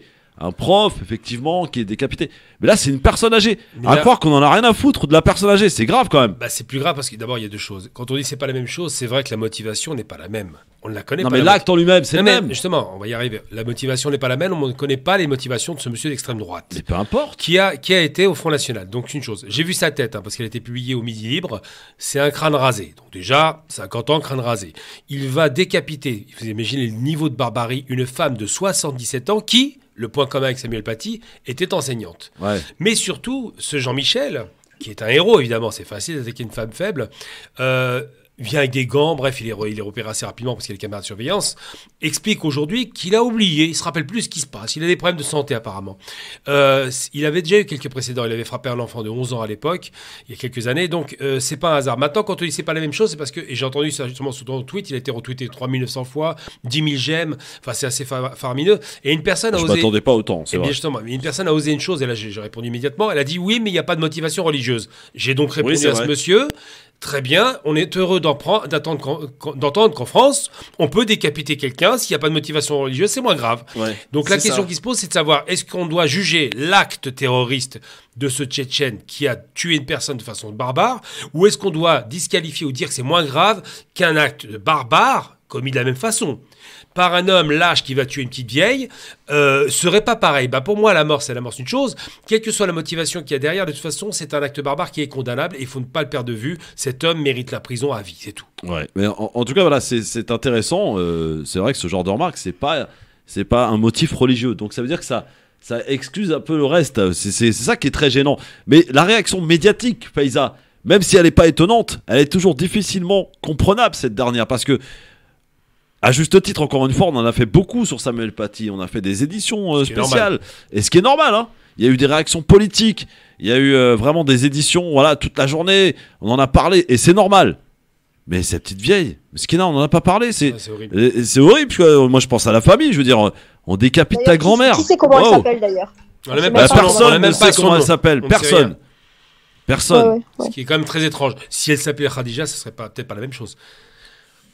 Non, bien sûr, et puis surtout que, je ne sais pas si vous vous souvenez, mais quand Samuel Paty avait été assassiné, on avait beaucoup mis l'accent médiatiquement, et c'est normal, hein, sur le fait qu'il ait été décapité, parce qu'il y avait une notion encore plus barbare, encore plus abjecte dans la décapitation. Tout à fait. Et là, c'est vrai que sur cette décapitation, on n'a pas beaucoup fait, c'est-à-dire qu'en fait, quand il a été question de la question du terrorisme dit islamiste, eh bien, vous avez toujours cette notion où on veut mettre en lumière la barbarie du geste. Parce que c'est le caractère rituel qui veut le mettre en avant. Non, mais c'est plus grave que ça. Non, je pense que c'est plus grave que ça. Non, Christophe, c'est bien la ritualisation. Mais c'est le musulman égorge et décapite. C'est ça. C'est qu'aujourd'hui, aux yeux de la France profonde, on veut faire croire que le musulman déjà était un méchant garçon, qu'il a envie de tuer tout le monde parce qu'il n'aime pas les mécréants, etc. Donc tout ce qui est et quand il tue, et même dans l'assassinat, il va tuer de manière la plus sauvage possible. La décapitation, le sabre, tout ce qui rappelle un peu des méthodes archaïques d'avant. Alors même qu'il faut le rappeler, comme si c'était un animal. La question, et là je vais le dire et redire, la question des décapitations, de la torture, c'était quand même des méthodes qui ont été utilisées pendant des décennies par l'État français colonial, notamment en Algérie, tu veux parler sur les populations musulmanes. Donc Donc les dépeindre comme à chaque fois qu'il y a un meurtre commis par un musulman ou par un arabe, comme un acte de sauvagerie dans l'acte, il faut se souvenir aussi des méthodes qui ont été utilisées par l'État français, comme d'ailleurs l'État américain qui l'utilise encore sur les questions de terrorisme, les actes de torture. En tout cas, voilà, je voulais juste en parler avec vous pour voir un petit peu si je m'étais pas un petit peu emballé, mais pour le coup, voilà. Et c'est difficile après d'aller expliquer à ceux qui nous appellent, ceux qui nous écoutent, ceux qui nous voilà, et qui viennent un peu nous titiller de temps en temps.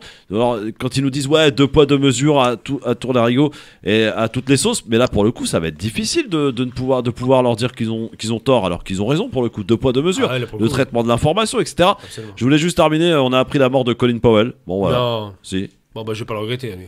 Oui, bon, il est mort quand même. Voilà. Oui, il est bien fait. Merci beaucoup, ma Faiza, en tout cas, et merci pour ce moment, j'ai envie de te dire. Hein, ça rappelle le titre d'un livre. Merci encore. Mais voilà, merci Faiza. Merci à toi pour l'invitation, merci Gamal. Merci, et puis, à bientôt. Merci mon Gamal. Rendez-vous demain, les enfants, à partir de 16h pour le LGF, le Grand Forum, émission de référence. Restez bien à l'écoute et branchez aux réseaux sociaux, bien sûr. Hein, Gamal Abina, Faiza Ben Mohamed, voilà. Ils sont sur Twitter, sur Facebook, sur Instagram. Ah, vous allez voir de beaux moments de famille avec Faiza sur Instagram, c'est formidable. En tout cas, bonne soirée. Dans un instant, Medjahed pour la suite avec Shirneri. On va rigoler et ça fait du bien après cette émission lourde en émotion. Bonne soirée à tous, merci de votre fidélité. À demain, il est 18h.